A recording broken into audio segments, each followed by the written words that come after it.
하나님 아버지, 저희들을 이 자리까지 지켜주시고 인도하시고 또 저희들에게 감사의 마음을 주셔서 감사합니다. 항상 기뻐하라, 쉬지 않고 기도하라, 범사에 감사하라.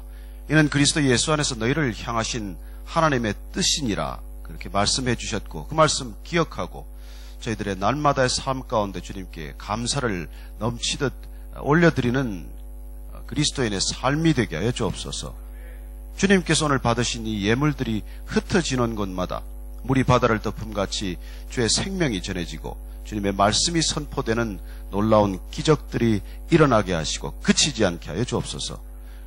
오늘 말씀 가운데 다시 한번 주의 뜻을 확인케 하시고, 주님 우리를 사랑하시되 끝까지 사랑하시고, 주님 우리를 사랑하시되 영원히 포기하지 않는 사랑 오늘 이 밤에 우리에게 넘치도록 받게 하여 주옵소서. 예수님 이름으로 기도합니다. 아멘. 우리가 직장을 가면은 회사 사장을 잘 알아야 돼요. 그분이 어떤 사람인지, 어떤 성품이고 어떤 성향이고 어떤 목적을 가지고 있는지, 또한 그분이 세우신 회사를 잘 알아야 돼요. 그걸 잘 모르면 회사 생활을 잘 못합니다. 저는 조금 늦은 나이에 MBC에 입사를 했어요. 저는 제가 제 마음대로 기사를 쓸 수 있을 것이라고 생각을 하고 입사를 했어요.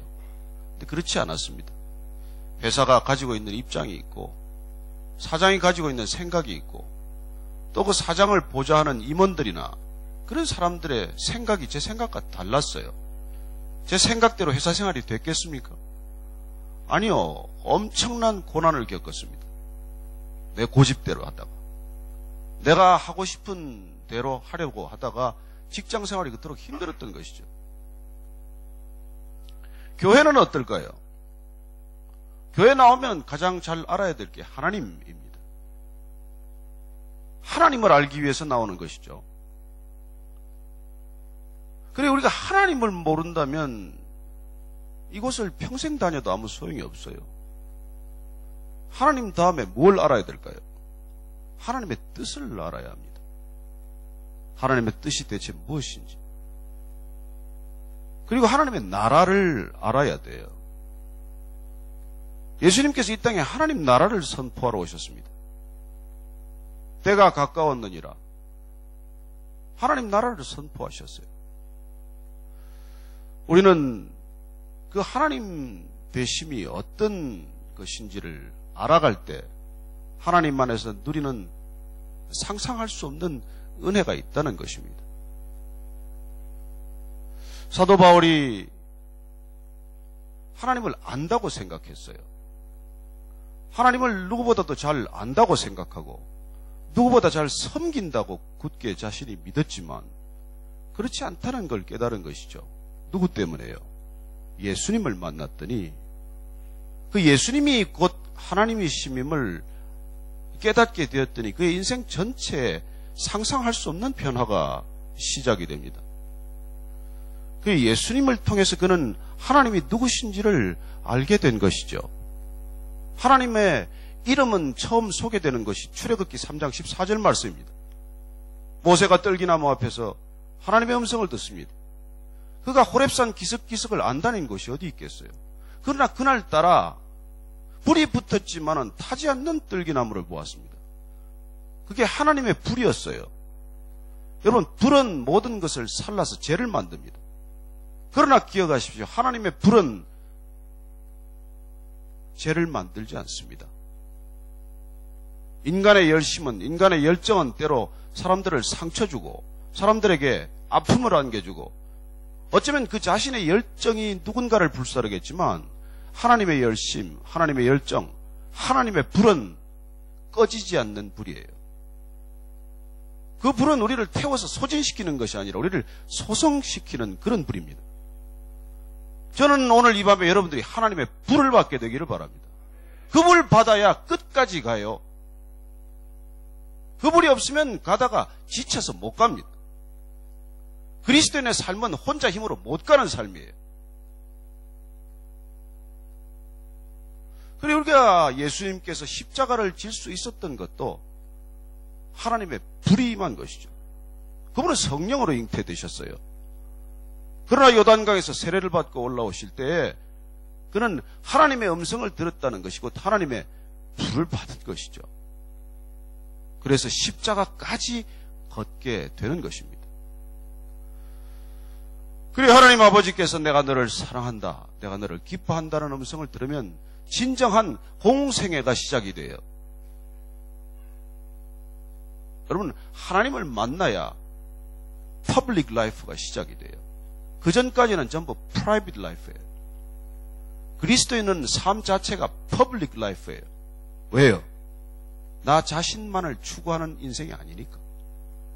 누군가를 위해 기도하고 누군가를 위해 손해보고 누군가 때문에 기꺼이 고난으로 뛰어드는 삶이 어떻게 프라이빗 라이프이겠어요?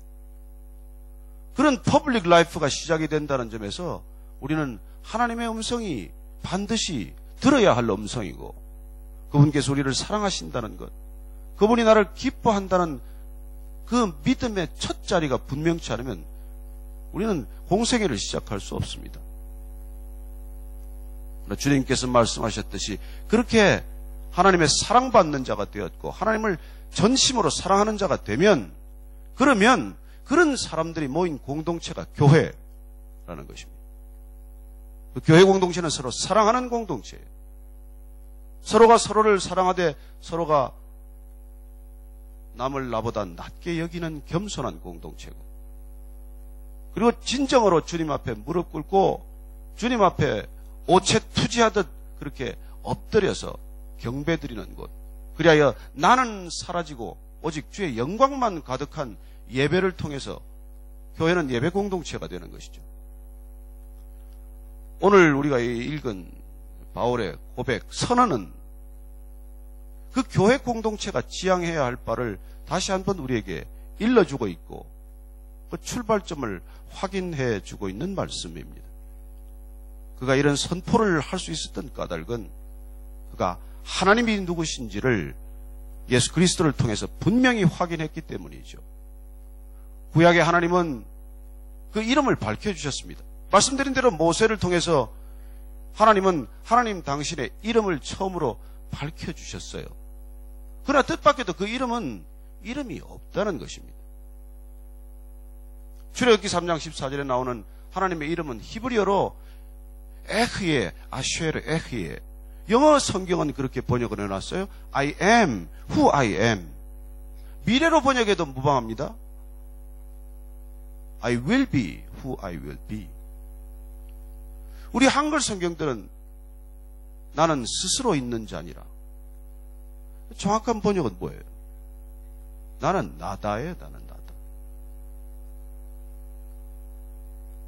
우리가 장자를 보면은 장자편에 첫 서두가 그래요. 도가도 비가도.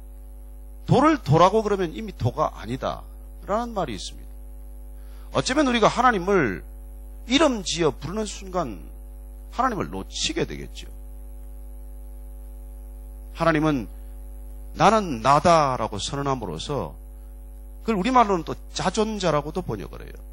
하나님은 원인이 없습니다. 하나님은 제1원인이에요. 하나님으로부터 모든 것이 시작된다는 뜻입니다. 그래, 그 하나님이 누구신지를 우리가 다 알 수는 없습니다. 인간이 어떻게 하나님을 다 알겠어요? 여러분, 개미가 인간을 어떻게 다 알겠어요? 우리가 개를 아무리 사랑한들, 또 개가 주인을 아무리 따른들, 개가 어떻게 사람을 다 알겠어요? 근데 요새 보니까 그 개를 자식보다 더 사랑하더라고요. 그 개 수술한다고 미국 한국 들어오는 사람도 봤어요.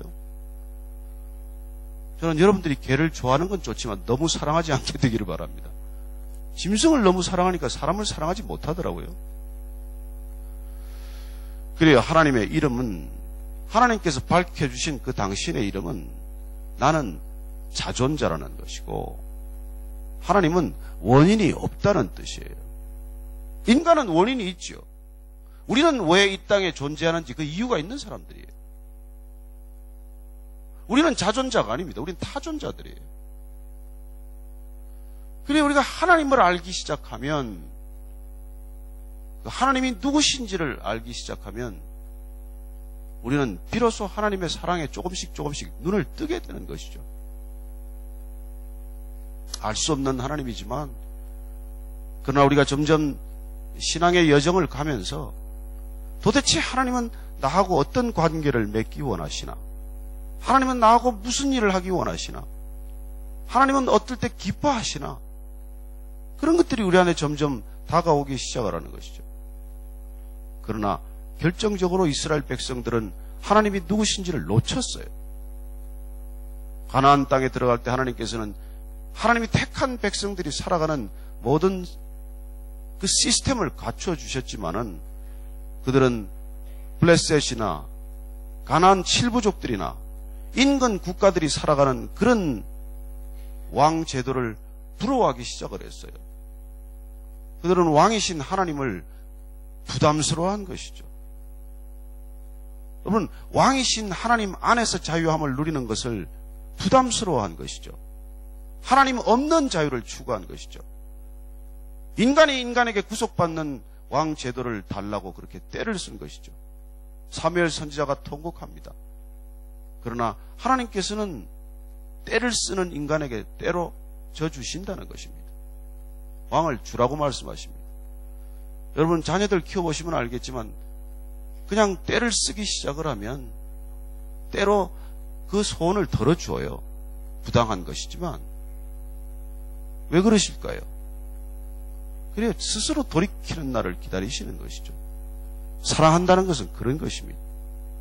스스로 깨닫고 스스로 돌이킬 때까지 기다려주시는 하나님 아버지를 우리가 경험하기 시작을 합니다. 성경에 나오는 가장 위대한 비유, 돌아온 탕자의 비유는 무엇입니까?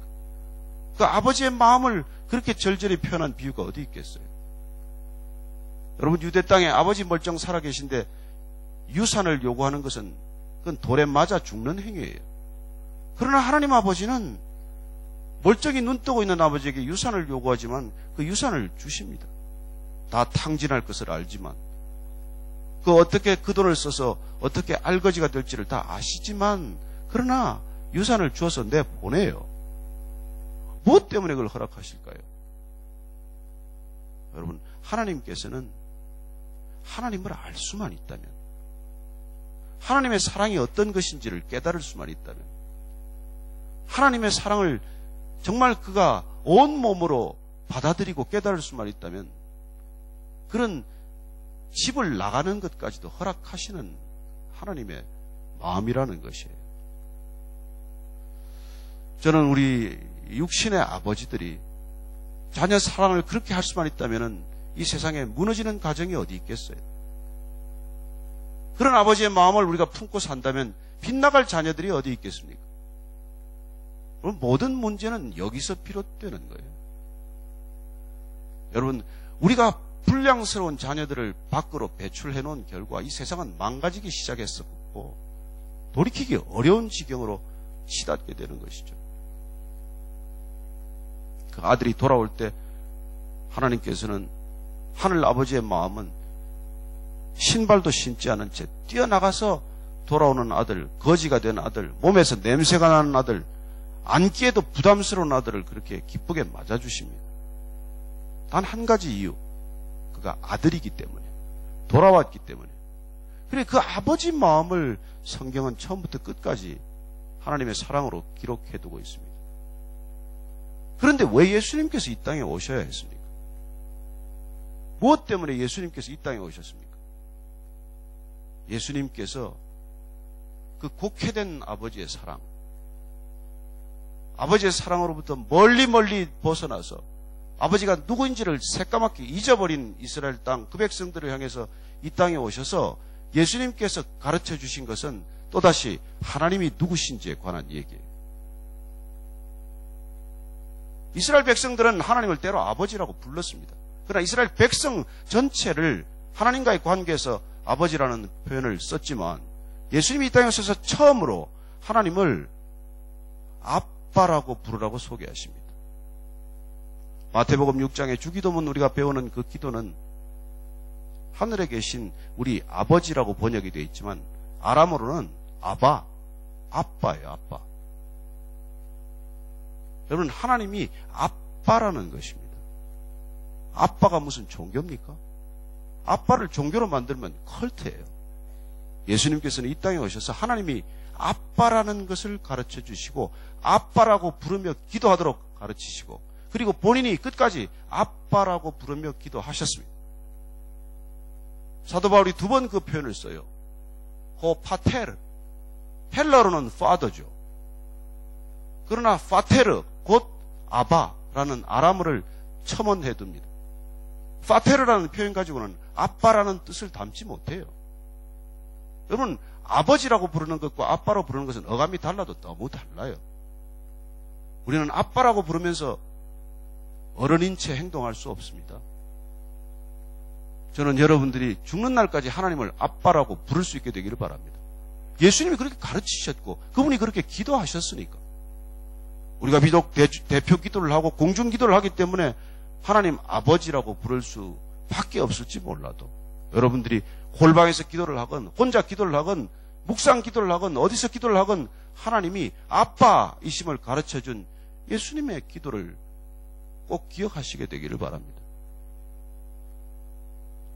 그리고 공관복음에서는 마태마가 누가복음에서는 기록이 되어 있지 않지만 그건 요한복음을 통해서 예수님은 하나님이 누구신지를 정리해 주셨어요. 사도 바울은 어쩌면 요한복음을 통해서 그는 예수님의 본체가 곧 하나님이심임을 안 것이죠. 빌립보서 2장 말씀처럼 그는 근본 본체 하나님이시지만은 하나님과 동등됨을 취하지 않고 종의 형체로 오셔서 낮아지시되 십자가에 죽기까지 낮아지셨다고 예수 그리스도의 기독론에 관한 가장 분명한 해석을 내어놓고 있습니다. 예수님은 누구시냐? 왜 그분인 곧 하나님이시라고 사도 바울이 단정할 수 있었을까요? 이 요한복음에 나오는 나는 누구다라고 하는 그 선언을 통해서 그분은 하나님이 어떤 분이시고 내가 이 땅에 어떤 존재로 왔는지를 분명하게 알려주고 계신 것이죠. 신학적으로는 헬라어로는 에고 에임이라고 표현하지만 그래서 그건 영어 성경에는 전부 I am으로 번역을 하지만 그 I am이란 출애굽기에서 말씀하신 하나님의 이름을 말하는 거예요. 예수님께서 나와 아버지는 하나이니라. 내가 아버지 안에 아버지가 내 안에 있느니라. 나를 본 자는 아버지를 보았거늘 어찌하여 또 아버지를 보이라 하느냐. 그분은 I am으로 시작되는 자기 선언, I am으로 표현되는 하나님 선언을 거침없이 우리에게 들려주고 계십니다.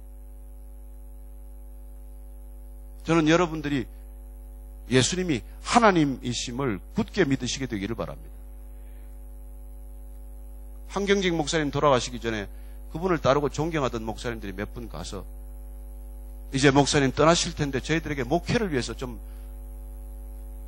한 목사님 평생 목회하신 그 지혜, 놀라운 지혜를 저희들에게 좀 가르쳐 주세요. 한경직 목사님이 딱 한마디 하셨다고 저는 간접적으로 전해 들었습니다. 예수 잘 믿어. 예수 잘 믿어. 어쩌면 우리가 크리스찬이 되었다는 것은 오직 한 가지 목적, 예수 잘 믿기 위해서 가는 길이에요. 그러나 잘 믿기 위해서는 그가 누구신지를 우리가 먼저 알아야죠. 회사 생활이 사장을 알아야 편하듯 우리의 신앙생활은 하나님을 잘 알아야, 예수님을 잘 알아야 신앙생활이 편해집니다. 쉽다는 건 아니에요. 그러나 알면 정말 우리가 삶이 달라지는 것이죠. 여러분, 가치를 알면 우리의 삶은 저절로 달라지게 되어 있습니다. 우리가 가치를 몰라서 부부끼리 싸우고 살지, 정말 내 아내가 누군지 진정한 가치를 알고 내 남편이 어떤 존재인지 진정한 가치를 알면 뭐 싸울 일이 뭐가 있겠어요. 그래서 바로 아는 것이 먼저예요. 바로 아는 게 먼저예요.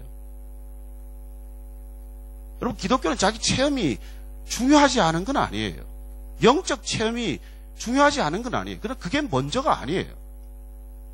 내 영적 체험과 상관없이 그분이 누구인지, 왜 그분이 먼저 우리를 사랑하셨는지 그걸 아는 게 더 중요하죠.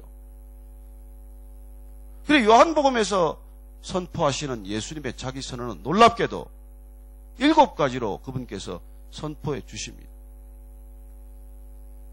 나는 생명의 떡이다. 로 시작이 되죠. I am the bread of life라고 말합니다. 하나님은 생명의 떡이에요.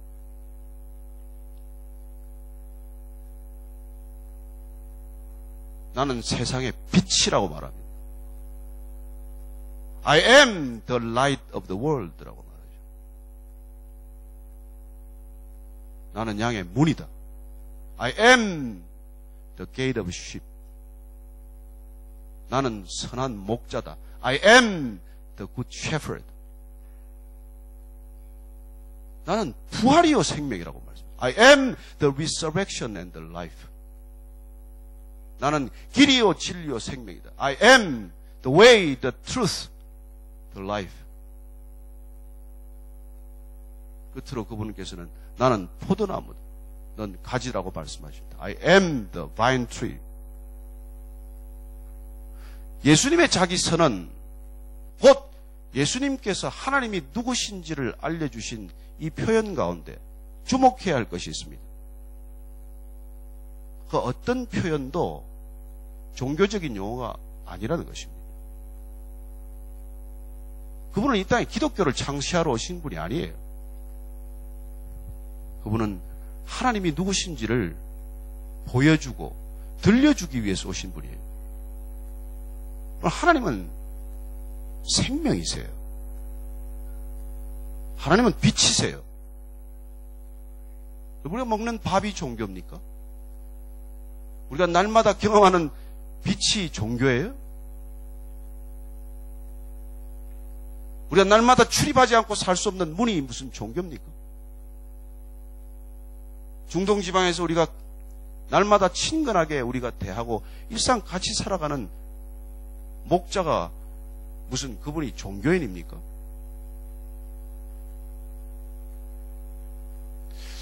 저는 예수님께서 이 땅에 오셔서 지극한 종교인으로 변해버린 이스라엘 백성들을 향해서 하나님이 진정 누구신지를 우리에게 알려주신 분이에요.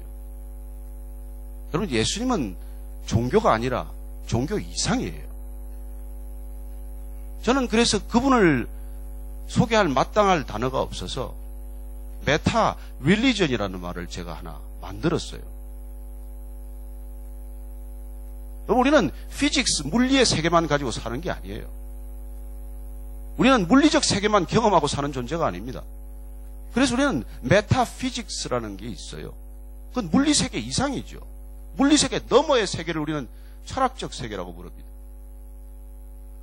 그러나 철학이 전부를 설명할 수 있습니까? 그래서 인간은 종교적 설명을 필요로 해요. 그래, 종교는 끊임없이 설명합니다. 불교는 인생의 문제를 설명을 해요.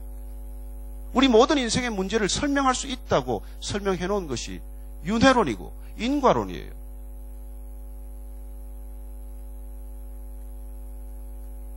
그러나 여러분, 하나님은 설명되지 않습니다. 설명할 수 없는 분이세요. 그래서 성경은 하나님에 대한 설명을 어느 곳에서도 하지 않습니다. 창세기 1장 1절은 태초에 하나님이 천지를 창조하시니라고 선언하고 있을 뿐이에요. 하나님이 누구신지, 천지는 어떤 범위인지, 창조란 무엇을 말하는 것인지 어느 것 하나도 설명하지 않습니다. 여러분 기억하십시오. 창조주는 피조물에게 설명할 이유가 없는 분이세요. 그걸 다 알아야 내가 믿겠다고 생각하는 것은 마치 강아지가 내가 주인을 다 알아야, 당신이 나에게 다 당신이 누군지를 설명해줘야 내가 이 집에 당신하고 살지 않겠냐고 말하는 거나 마찬가지죠. 여러분, 우리가 금붕어 하나를 키우려고 해도, 우리 어린 시절에 그 금붕어 한 마리 키우려고 해도 여러분 얼마나 많은 준비를 하고 그 금붕어를 사오는지 몰라요. 어항을 하나 사고 밑에 고운 모래를 깔고 조금 더 굵은 모래를 또 갖다 놓고 예쁜 돌, 조약돌을 몇 개 깔고 물레방아를 가지고 오고 기포를 가져오고 형광등을 2개 달고 말이죠. 그리고 그냥 수돗물 덤으면 안 되니까 가서 또 물을 또 특별히 또 가져오고. 그럼 그 모든 걸 준비하고 그냥 금붕어 2마리 든 거 사가지고 와서 비닐봉투에 자르면서 금붕어한테 부탁합니다. 너 내가 지금까지 한 경비를 기억해라. 그렇게 말하지 않습니다. 딱 한마디예요. 새끼 낳고 잘 살아라. 그럼 금붕어가 이렇게 얘기한다고 칩시다. 내가 도대체 이 어항은 어떻게 만든 것인지, 형광등은 왜 3개를 안 달고 2개만 달았는지, 물레방아는 또 무엇 때문에 만들었는지, 그걸 다 알고 내가 어항에 들어가겠다고 주장한다면 말이 됩니까? 그럼 피조물은 절대로 하나님을 다 알 수 없어요. 그러나 주님께서 이 땅에 오셔서 우리가 알아들을 수 있는 말로, 우리가 없으면 못 사는 것들이 어떤 것인지를 예시함으로써 그분은 하나님이 어떤 존재인지를 우리에게 확연히 들려주시고 보여주시고, 그리고 그분의 사랑이 어떠한지를 우리에게 직접 온몸으로 보여주고 가신 것이죠. 가시고 아무 일이 일어나지 않았습니까? 가실 때 그냥 갔습니까? 그분은 교회를 위해서 마지막 십자가를 지시기 전날 밤에 2가지 세리모니를 우리에게 보여주셨습니다. 그 하나는 잘 아시는 대로 성찬식이고, 다른 하나는 우리가 아는 대로 세족식이에요. 그 세족식이란 무엇입니까? 식사 도중에 갑자기 수건을 두르시고 제자들의 발을 씻기겠다고 하십니다. 베드로가 펄쩍 뛰죠. 피터 정 여러분 담임 목사님 아시고, 진짜 베드로. 주님 왜 이러십니까? 제 발을 못 씻깁니다. 주님께서 뭐라고 말씀하십니까? 내가 발을 씻지 않으면 넌 나하고 상관이 없다고 말합니다. 여러분, 예수님께서 우리의 발을 씻기지 않으면 우리와 상관이 없습니다. 베드로가 깜짝 놀라서 주님 그러면 머리부터 다 씻게 주세요. 또 중요한 말씀을 하십니다. 내가 이미 목욕하였으니 발 씻는 것으로 충분하다는 것이죠. 내가 이미 세례를 받았다면, 내가 이미 그리스도의 자녀가 되었다면 날마다 발을 씻어야 한다는 것, 또 발을 씻는 것으로 족하다는 것, 그리고 그 발을 씻는 것이야말로 주님과의 관계를 지속하는 길이라는 것을 가르쳐 주신 것이죠. 더 중요한 것은 주님께서 우리의 발을 씻기신다는 것이고, 내가 이렇게 발을 씻기기 위해서 무릎을 꿇는 것처럼 무릎을 꿇고 발을 씻기셨다는 것을 기억하십시오. 하나님께서는 인간을 위해서 무릎을 꿇으시는 분이세요. 여러분, 교회가 하열의 키를 만듭니까? 아니요. 여기 오신 성숙한 분들은 우리 원로 장로님이나 대표 장로님이나 그분들은 새 신자의 발을 씻겨주기 위해서 주님께서 부르신 분들이십니다. 무릎을 꿇고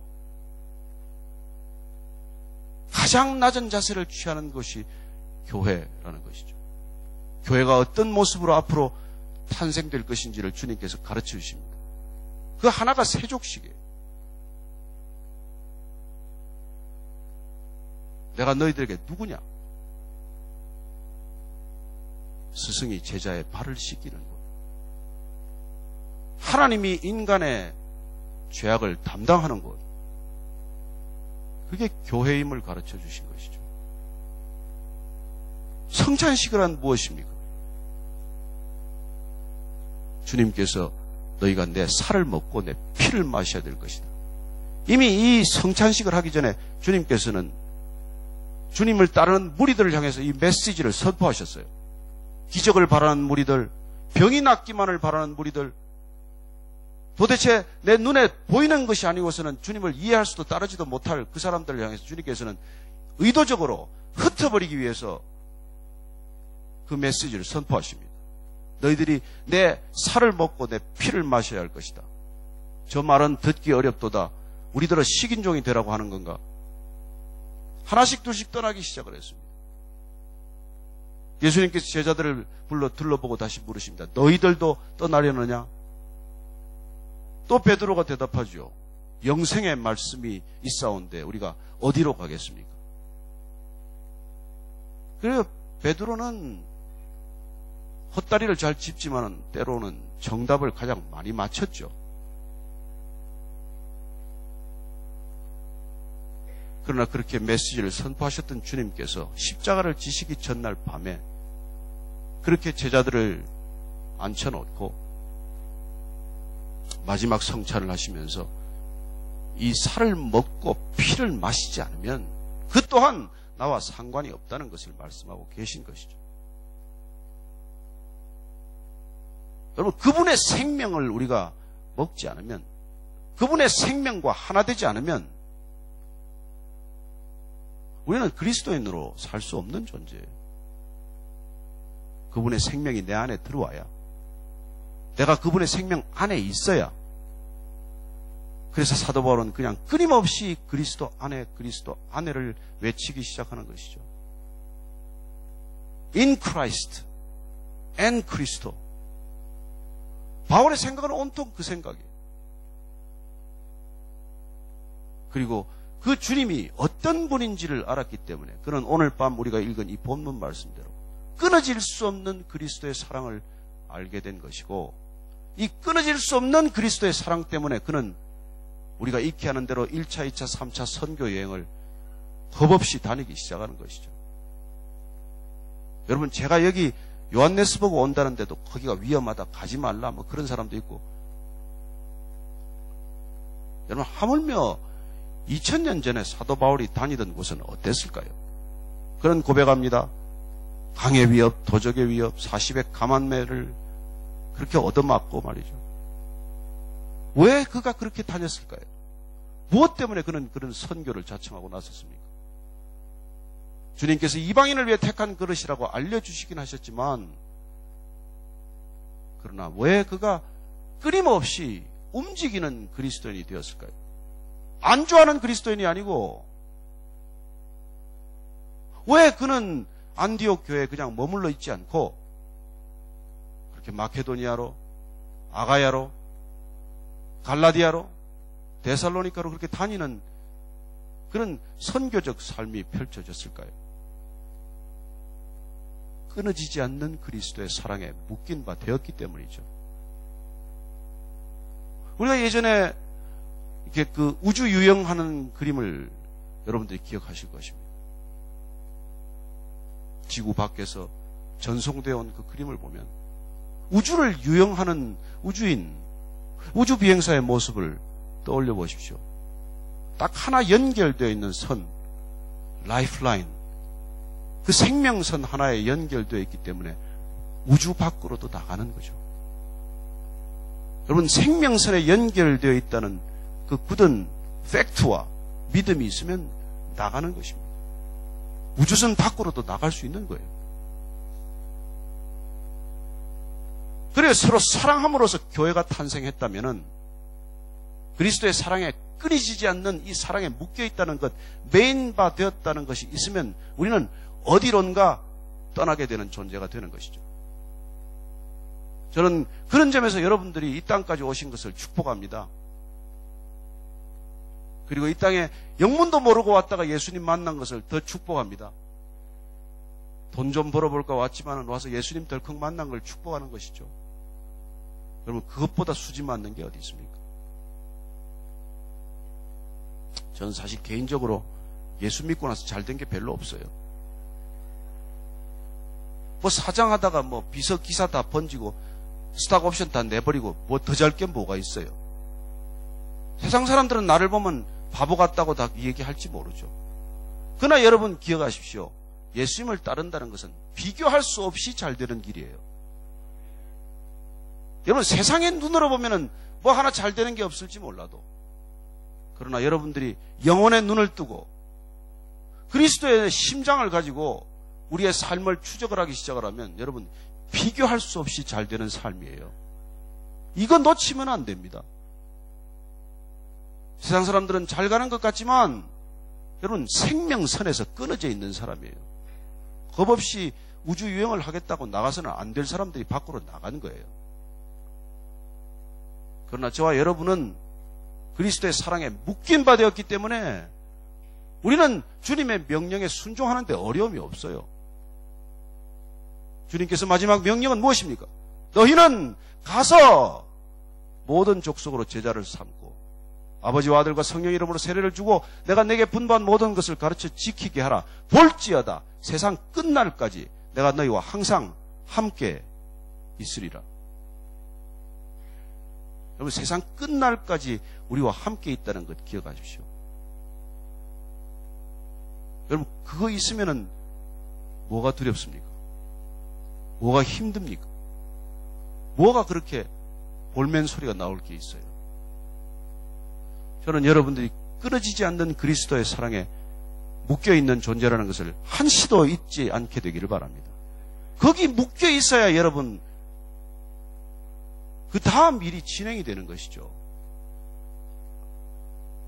그래서 우리는 주님께서 우리를 가라, go! 그분의 명령은 두 가지예요. Come, follow me. 오라, 내게로 오라. 그래 우리가 주님을 따라왔어요.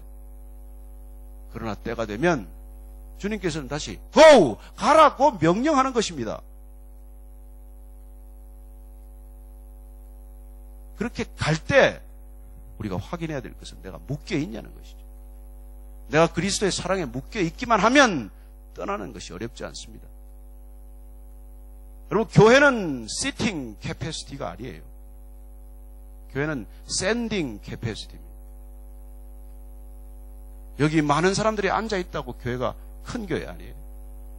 저는 요한네스버그 한인교회가 15개 교회가 개척되었다는 것. 그게 교회의 능력이에요. 그게 끊어질 수 없는 그리스도의 사랑에 붙들려 있는 증거라는 것입니다. 저는 이 교회에서 이 아프리카 대륙을 품는 선교사들이 나오기를 바라고, 그리고 이 교회를 통해서 그런 교회들이 계속해서 주님의 교회로 탄생되는 것을 땅끝의 아름다운 소식으로 듣게 되기를 바랍니다. 여러분, 그것보다 더 귀한 일이 어디 있어요? 재물을 가져가겠습니까? 여러분, 한국 돈 여기 와도 못 쓰는데 여기 랜드 가지고 어디 갔어요? 그것도 뭐 가치가 많이 떨어졌다면서요. 여러분들에게는 심심한 조의를 표하지만은 저 같은 다녀가는 관광객들에게는 희소식이라고 믿습니다. 그래요. 저는 이 끊어질 수 없는 그리스도의 사랑, 그 사랑이 와야 환난이나 곤고나 핍박이나 기근이나 적신이나 위험이나 칼을 견딘다는 것입니다. 왜 사도 바울이 성공이나 돈이나 권력이나 명예나 인기가 아니라 환난이나 곤고나 핍박이나 기근이나 위험이나 칼을 굳이 우리에게 말씀하시겠습니까? 여러분, 그리스도의 사랑에 묶였더니 이 세상에 어려운 일이 하나도 없어졌습니다. 편한 일만 있습니다. 성공하는 일만 남았습니다. 이제 돈 벌고 인기 얻는 일만 남았습니다. 그렇게 말하지 않습니다. 그리스도인으로 살아간다는 것은 환난과 공고나 핍박이나 기근을 경험한다는 길이에요. 아브라함이 주님의 명령을 따라서 갈 바를 알지 못하는 그 믿음의 길을 떠나서 그렇게 처음 가나안 땅에 들어왔더니 만난 게 뭐 환영식을 만났습니까? 웰컴 에이브라함, 무슨 그런 표대를 만났어요? 그런 기근을 만났습니다. 어쩌면 우리 믿음의 길이 그런 길 아닙니까? 다윗이 기름 부음을 받았어요. 그는 기대도 하지 않았던 것입니다. 뭐 첫 형, 맏형, 엘리압이 누구나 기름 부음 받을 줄로 알았죠. 사무엘도 그렇게 알았습니다. 부으려고 하는데 주님께서 말씀하십니다. 멈추도록 명령하시고, 너희는 용모를 보지만은 나 여호와는 너희의 중심을 본다고 말씀하십니다. 이곳의 젊은이들은 결혼할 때 제발 중심을 보고 결혼하시게 되기를 바랍니다. 그 용모를 보시다가 후회하는 사람이 많습니다. 용모는 요새 돈 좀 있으면 고칠 수 있지 않습니까? 중심은 잘 안 고쳐집니다. 중심을 보시는 하나님. 엘리압도 낙방이고, 둘째 아들 아비나답도 낙방이고, 셋째 아들 삼마도 낙방이고, 아들이 더 없냐? 말째가 하나 있긴 합니다만은 저기 양친다고 밖에 나가 있습니다. 데려왔어요. 그 다윗을 볼 때 용모가 붉고 그 마음의 중심이 불타는 듯한 중심을 보신 것이죠. 그래서 그에게 기름 부음을 허락하십니다. 자, 기름 부음을 받았더니 여러분, 기름 붓는다는 뜻은 유대인들에게는 세 가지 뜻이 있지 않습니까? 그가 왕이 되었다는 것, 선지자로 세워졌다는 것, 메시아가 되었다는 것.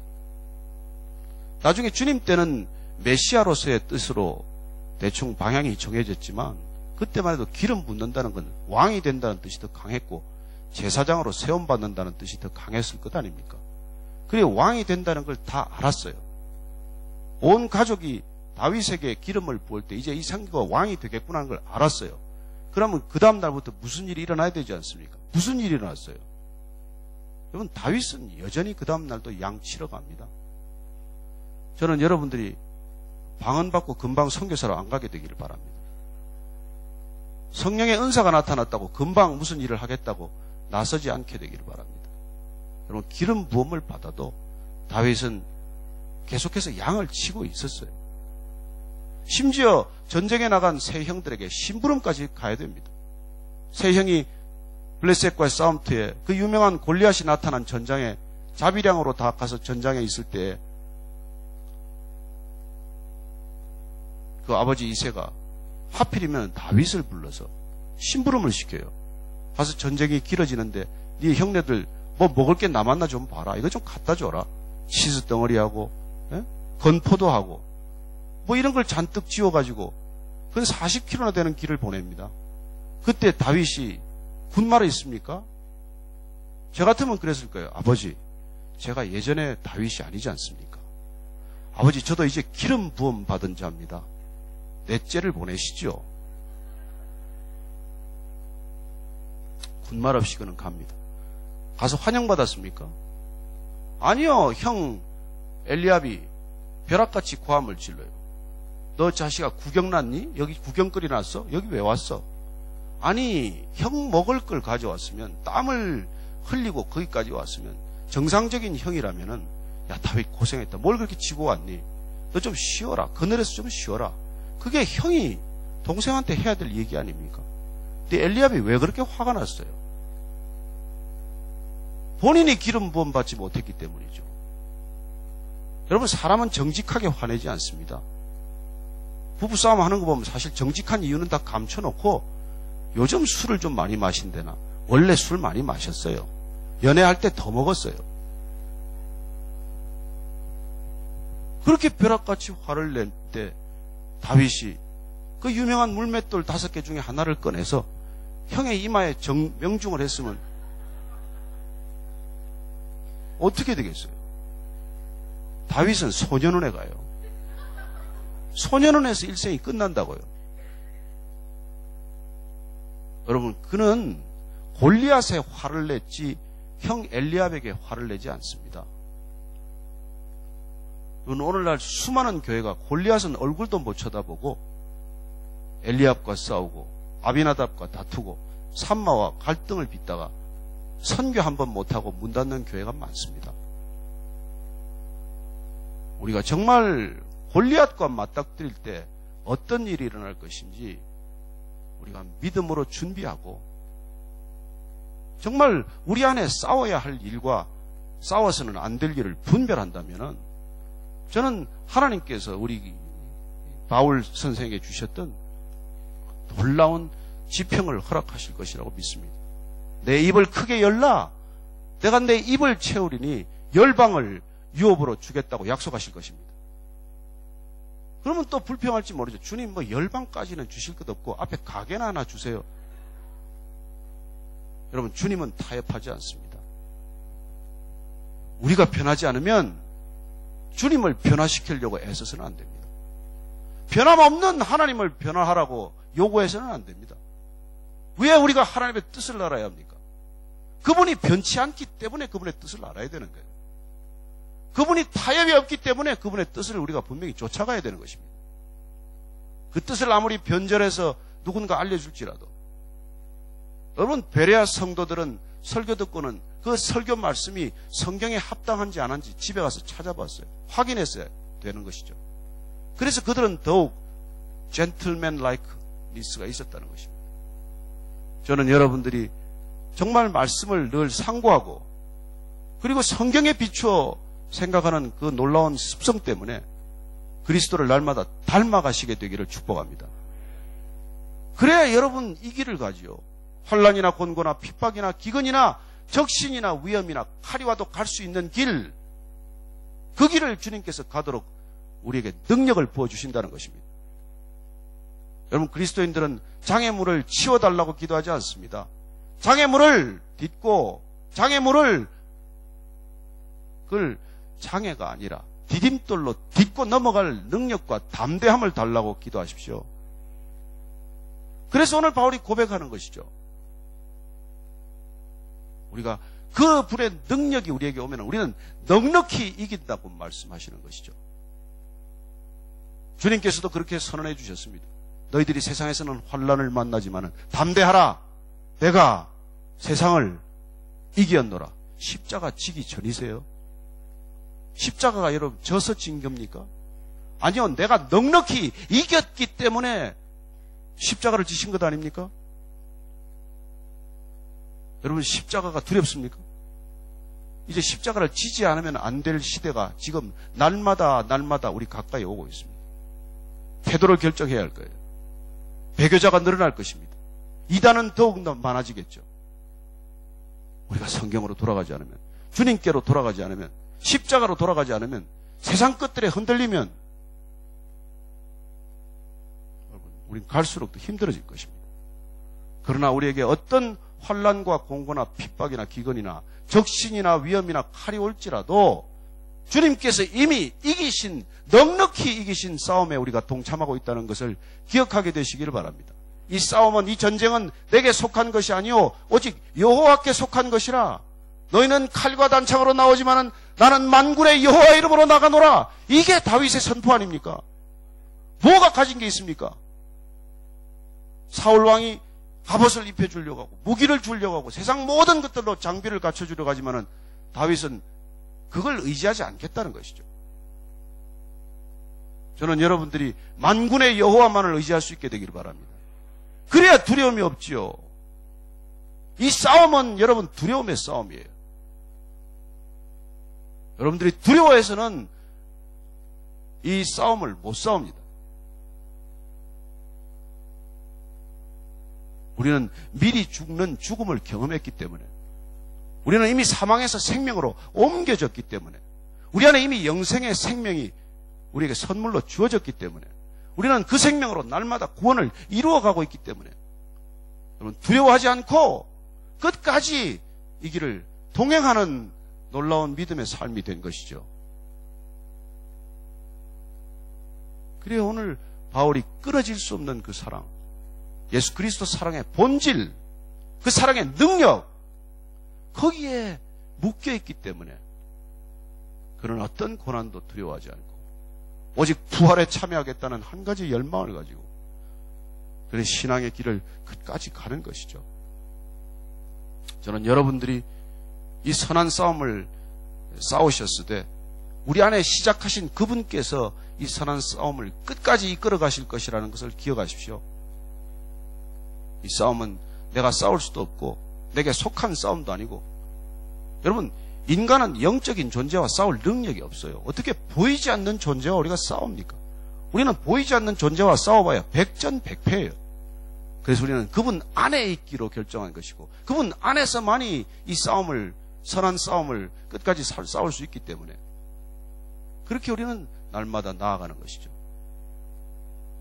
그럴 때 사도 바울이 또다시 선언합니다. 천사나 권세자들이나 사망이나 생명이나 능력이나 높음이나 깊음이나 다른 어떤 피조물이라도 그리스도 안에 있는 우리를 감당할 수 없는 존재가 된다는 것이죠. 여러분, 그리스도인을 누가 감당할 수 있습니까?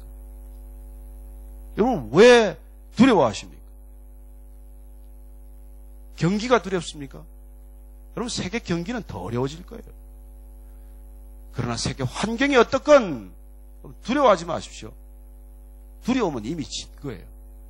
여러분, 개싸움 시켜보십시오. 꼬리 내린 놈 그냥 싸움 끝난 거예요. 걔가 뭐 꼬리를 떨어뜨리고 그냥 시선을 내리깔면 싸울 필요도 없고 싸워지지도 않아요. 저는 여러분들이 어려울수록 고개를 꼿꼿이 들게 되기를 바랍니다.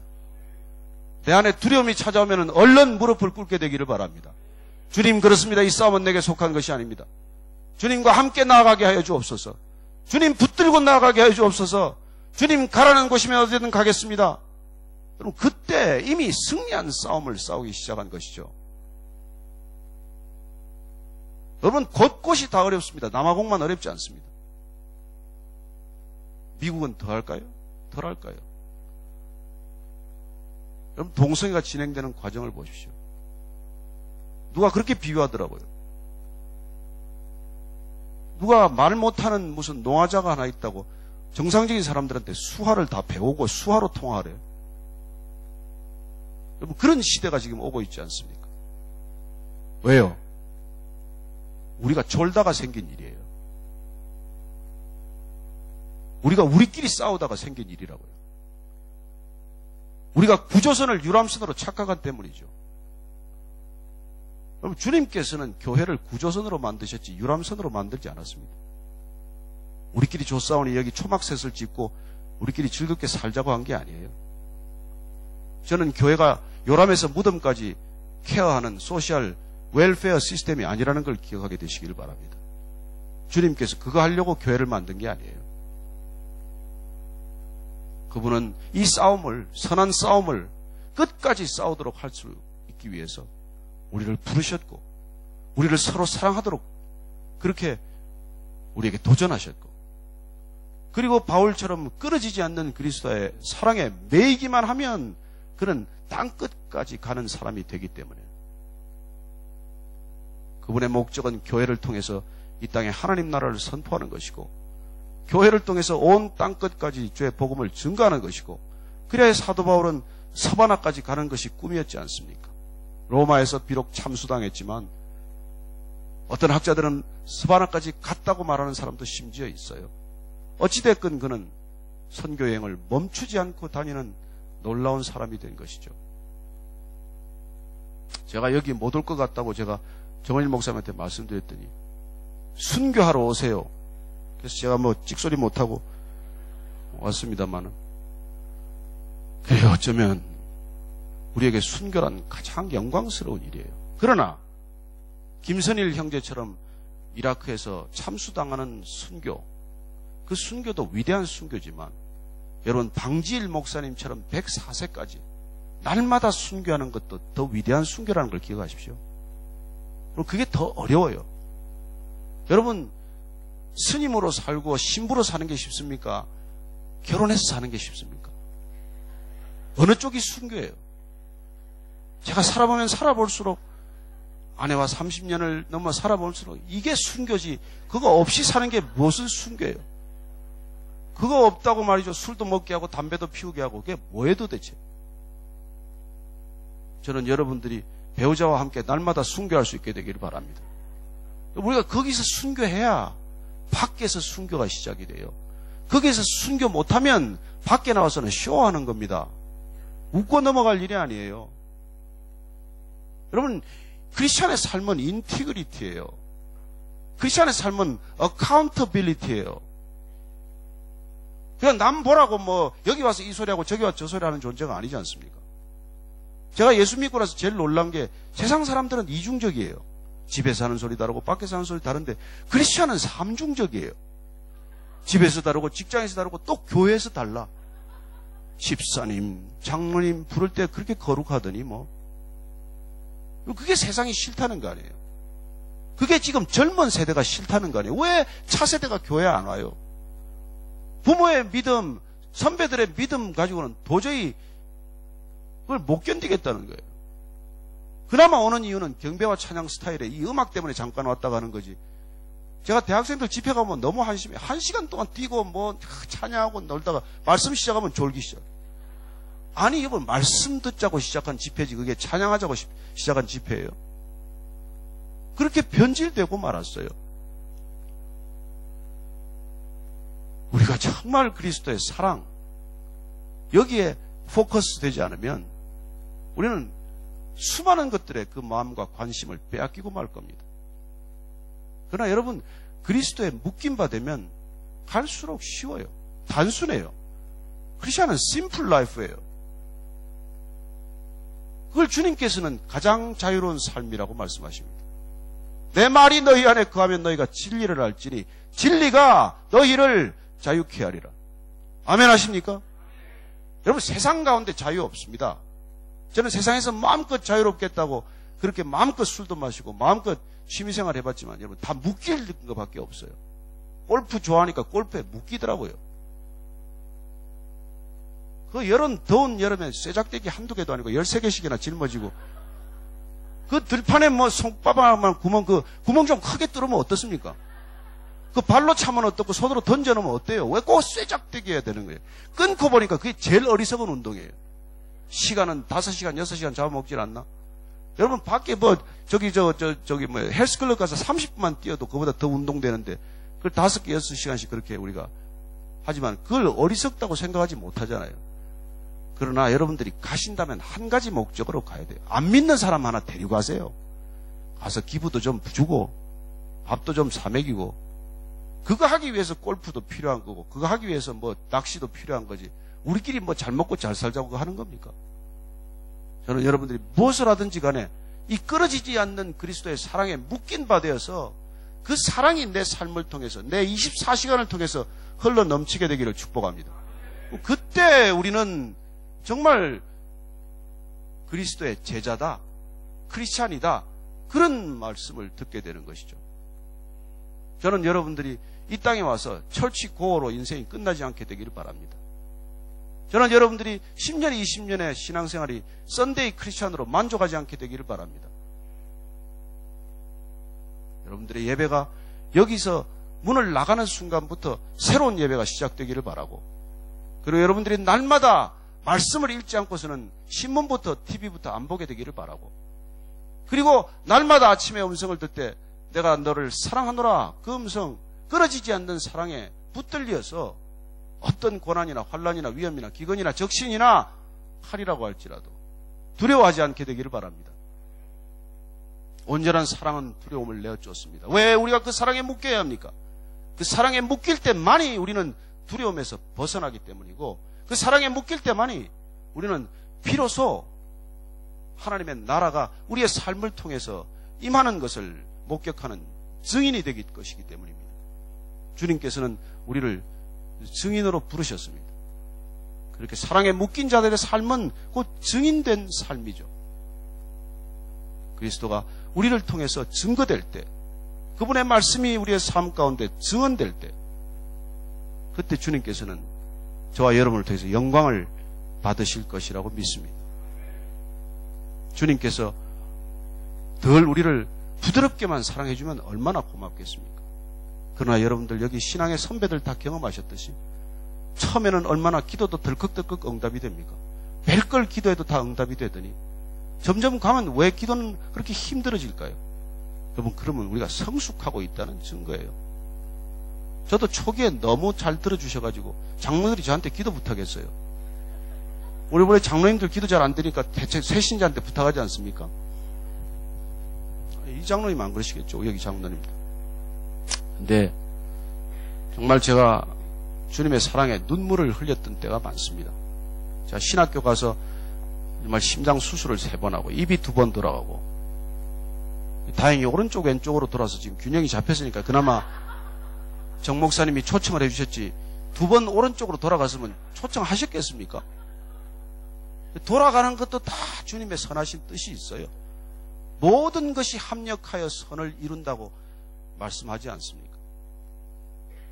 제가 신학교 가서 한정 하나만 하고 마칠까 합니다. 너무 힘든 거예요. 너무. 하루에 2시간, 3시간 자고 제가 버텼습니다. 왜냐하면 이 신학교를 따라갈 수가 없어요. 뭐 이게 영어로 한다는 게 여러분 쉽지도 않고 그 나이에 뭐 53살에 신학교 가서 뭘 외운다는 것도 힘들고 또 그때는 하나 외우면 2개 까먹어요. 따라갈 수가 없어요. 그래서 많이 자지 않으려고 제 아내하고 침대에서 안 자고 제가 밑에서 그냥 그렇게 요를 깔아놓고 자기도 하고 그렇게 죽을 고생을 하다가 병을 얻고 3년 만에 어떻게든지 맞춰보려고 그러는데 그게 또 4년, 1년 더 늘어났어요. 그리고 또 교회는 시작이 돼가지고 교회 때문에 또 죽을 고생을 하고 아침마다 또 새벽 예배 해야죠. 정말 이렇게 힘든 시간을 겪었습니다.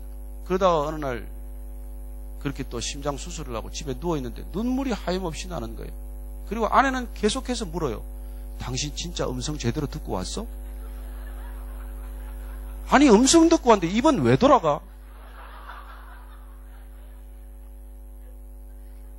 여러분 웃지만 저는 울었어요.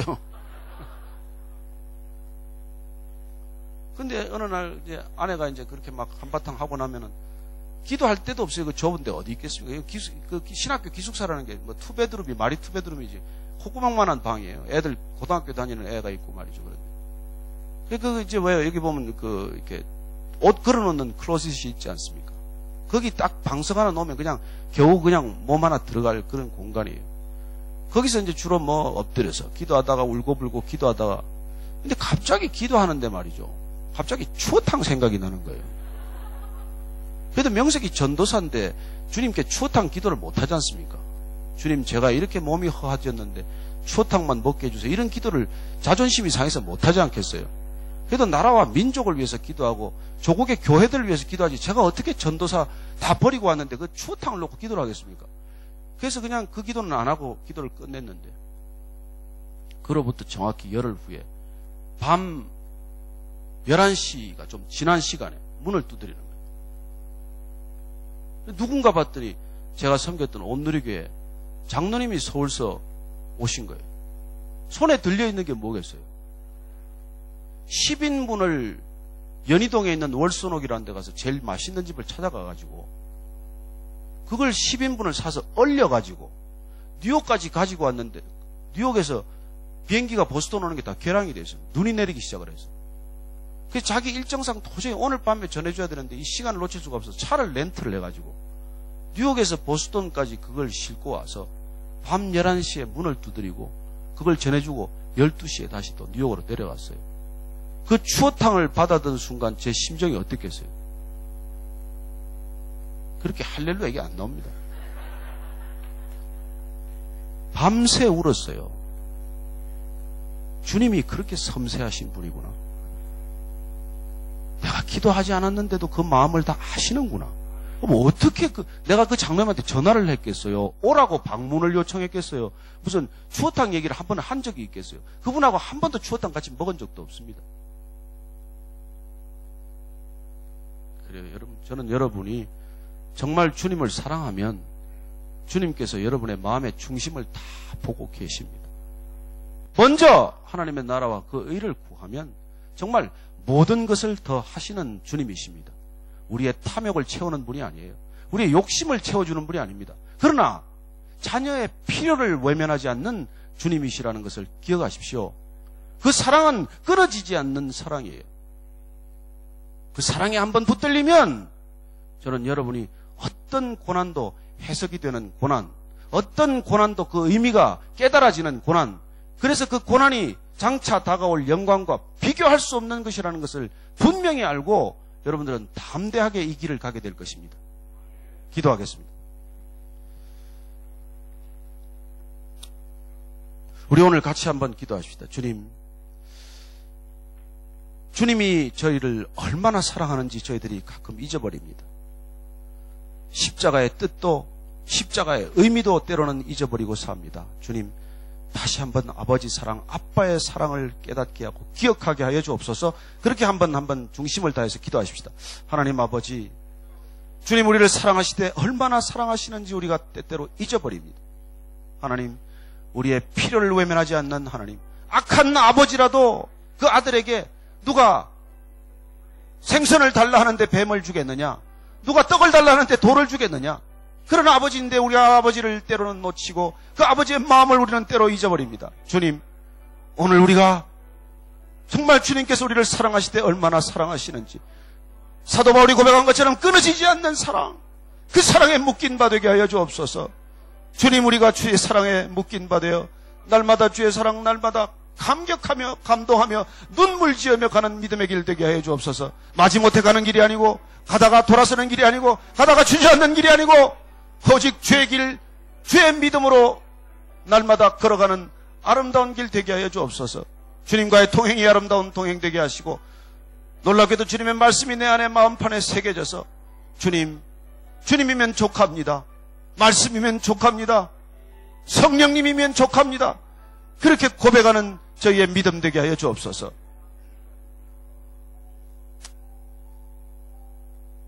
주님,